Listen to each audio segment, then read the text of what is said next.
جی آج ہم بات کریں گے دو میجرز کے بارے میں. ایک ہے میجر گورو آریہ اور ایک ہے میجر عادل راجہ. ان دونوں کی پہچان یہ ہے کہ دونوں سوائے باتیں مارنے کے کچھ اور کام نہیں کرتے. دونوں کی پہچان یہ ہے کہ یہ دونوں ہی فوج کے بھگوڑے ہیں. میجر گورو آریہ انہوں نے صرف 6 سال فوج میں سرو کیا.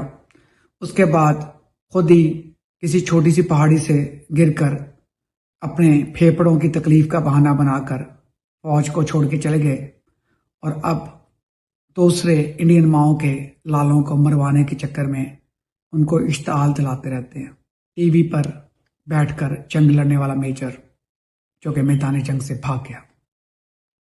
اور دوسرا ہے میجر عادل راجہ، پاکستان کی آرمی کے اوپر کلنک کا نشان، جو پہلے سازشیں کرتا رہا، پھر ریل اسٹیٹ کے چکر میں مڈل مین بن گیا، پھر پاکستان آرمی سے اس کو ڈس آنریبلی ڈسچارج کر دیا گیا. اس کا جنرل فیلڈ کورٹ مارشل ہوا اور اس کے اوپر الزام تھا جاسوسی کا اور اسٹیٹ کو نقصان پہنچانے کا. میجر گورو آریہ ایک گریڈ کا بھگوڑا ہے کیونکہ وہ فوج سے بھاگ گیا، اور میجر عادل راجہ ڈبل بھگوڑا ہے، پہلے فوج سے بھاگا اور پھر ملک سے بھاگ گیا. میجر گورو آریہ جس کا کام یہ ہے کہ وہ ٹی وی پر بیٹھ کر بھولی بھالی انڈین عوام کو اشتعال دلاتا رہتا ہے. اس نے ان کو ایسا بتا رکھا ہے کہ جیسے پاکستان ترنے والا ہے، جی یہاں سے راکٹ مار دو تباہ ہو جائے گا، یہاں سے جا کر برہموس میزائل مار دو تباہ ہو جائے گا، یہاں سے آپ اپنا بحری بیڑا بھیج دو اور ان کی ساری بندرگاہوں پر قبضہ کر لو، جیسے پاکستانی وہاں بیٹھ کر دودھ پتی پیتے رہیں گے. اور مجھے اچھا لگا کہ انڈیا میں بھی کچھ لوگ جیسے کے ریٹڈ کے جو اینکرز ہیں انہوں نے بڑی لاجیکل باتیں کی اس حوالے سے. جبکہ دوسری طرف میجر عادل راجہ ہے، یہ لوگوں سے پیسے مانگتا رہتا ہے، یہ اپنی طرف سے عمران خان کا ترجمان بنا ہوا ہے، حالانکہ پی ٹی آئی نے اس کو ڈس آن کیا ہوا ہے.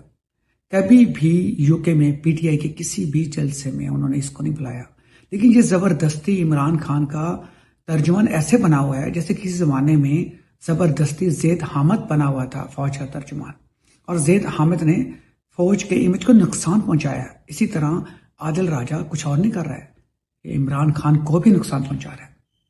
آج اگر آپ نے CNN 18 نیوز کے اوپر میجر عادل راجہ کا انٹرویو سنا، آپ اس کی بکواس سن لیں کہ پہلگام کے اوپر جو ٹیررسٹ اٹیک ہے جس میں انڈیا کے 28 لوگ مرے، یہ کہہ رہا ہے وہ جنرل آسم منیر نے کروایا ہے. He want to plot Pahalgam. Why do you believe he's the one who's orchestrated it? Nasir, it's an information which was provided to me, and I did not just declare it straight away. I verified it with my sources, the highest sources in the ISI has been giving me information before Asim Munir. But to follow through his favorite theory of bleed India by 1,000 cuts, that was his favorite theory.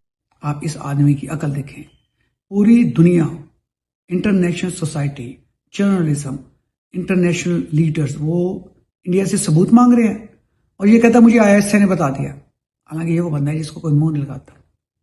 اور پھر یہ کہہ رہا ہے کہ یہ میری 90% prediction صحیح ثابت ہوتی ہیں. آپ پورا ٹریٹر اٹھا لیں اور مجھے اس کی ایک بھی پریڈکشن ٹھیک ہوتی بتا دیں، میں ولاگ کرنا بند کر دوں گا. اس کا سارا دن پتہ کیا کام ہوتا ہے، کیونکہ ویلا آدمی ہے، بھکاری بھی ہے، تو ایک تو پیسے مانگتا ہے ٹویٹر پہ، یا یہ صبح سے لے کر شام تک اس کا تجزیہ یہ ہوتا ہے کہ کہیں کہیں دھوپ ہوگی، کہیں کہیں گرج چمک کے ساتھ بجلی ہوگی اور کہیں کہیں موسلادھار بارش ہوگی. اس کے بعد جو بھی موسم ہوتا ہے وہ باقی دونوں تینوں پریڈکشن ڈیلیٹ کر دیتا ہے، اور اگر دھوپ برستی ہے تو کیوں جی میں نے پہلے کہہ دیا تھا دھوپ ہوگی اور گرج چمک ہوگی یا پھر بارش ہوگی.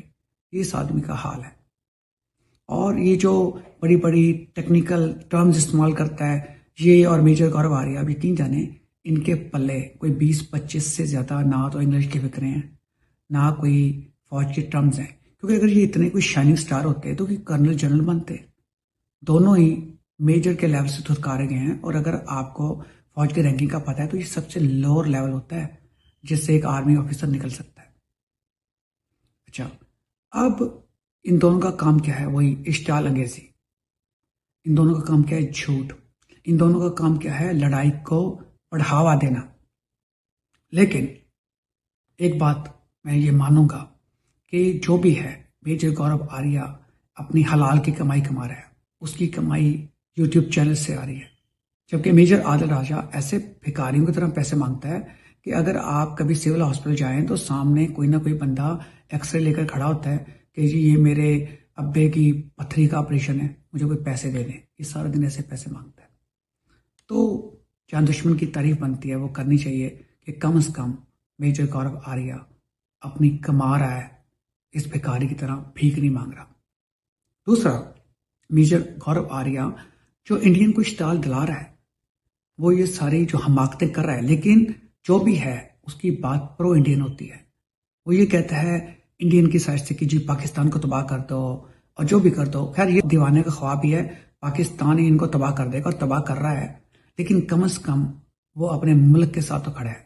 جبکہ یہ جو میجر عادل ہے, آپ اس کو دیکھیں, یہ اپنے ہی ملک کے خلاف ہے, یہ اپنی ہی فوج کے خلاف ہے, یہ اپنے ہی آرمی چیف کے اوپر وہ الزام لگا رہا ہے جو پوری دنیا اس کو ماننے کو تیار نہیں ہے. لیکن یہ سب کر کے یہ اپنا ہی مذاق بنا رہا ہے. اور میں یہ سمجھتا ہوں کہ پی ٹی آئی کو مزید اس کا ڈسکلیمر دینا چاہیے, ورنہ جیسے زید حامد فوج کا پن بلائے ویسے ہی اپنی طرف سے ترجمان بن کر اس نے فوج کی امیج کو نقصان پہنچایا. یہ آدمی عمران خان کے امیج کو نقصان پہنچائے گا. مجھے ذاتی طور پہ پتہ ہے عمران خان کبھی ایسا نہیں سوچے گا. وہ محب وطن ہے. آج جیل میں بھی وہ پاکستان کے خلاف کھڑا ہے اور اس نے انڈیا کو للکارا ہے. تو میرے دوستو, یہ فرق ہے ان دونوں میجروں کا, ان دونوں بھگوڑوں کا جو سوائے بکواس کے, سوائے دوسری ماؤں کے لالوں کو مروانے کے خود کچھ نہیں کر سکتے. اگر ان میں دم ہوتا تو فرنٹ لائن پر آ کر خود لڑتے. اپنا خیال رکھیں.